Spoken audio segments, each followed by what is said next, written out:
who knows? Maybe just coincidence, but Iran and North Korea both acting up in the last 24 hours with separate missile tests of their own to the Assistant Secretary of State under Bush 43, Robert Charles. Robert, good to have you back.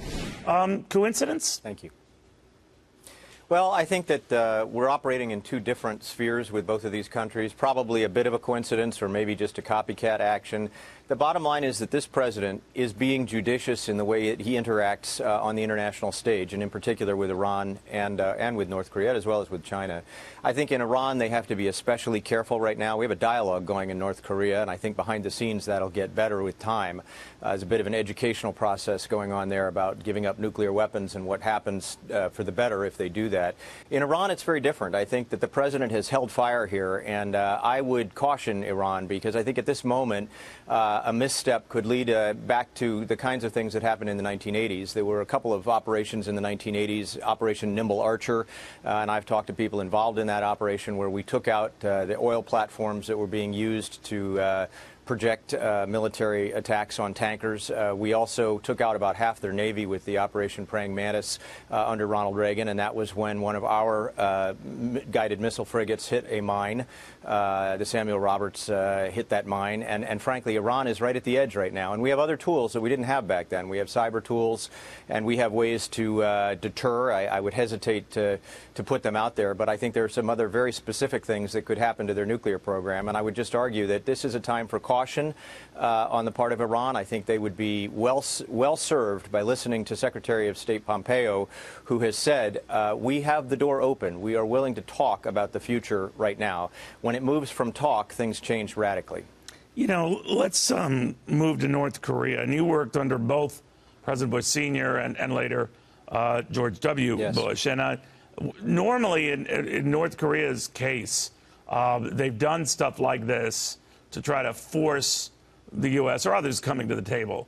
And that's how this is being interpreted by many, at least. And, Kim Jong-un could be up to, or North Korea in general could be up to.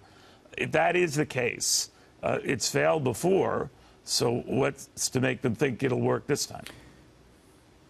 I think we have to look at this from 20 paces away. First of all, you have a very different leader today than you had under George Herbert Walker Bush.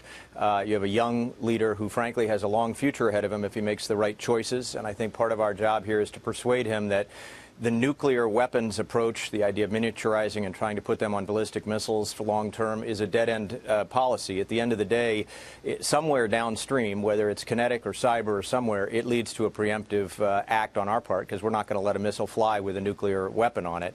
So I think that at the end of the day, he has to look at this differently, and we do look at it, we all look at it differently, I think, from the period of George Herbert Walker Bush.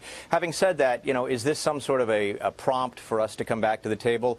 Lots of posturing happens in diplomacy. The best parts of diplomacy happen privately, not publicly.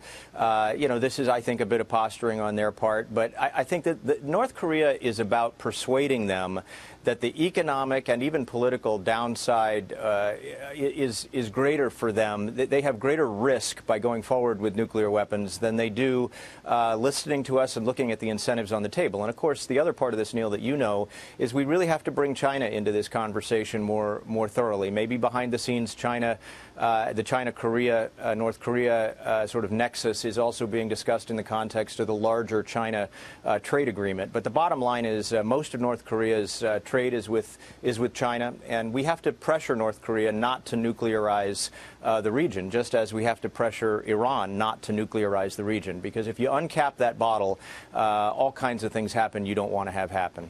Absolutely.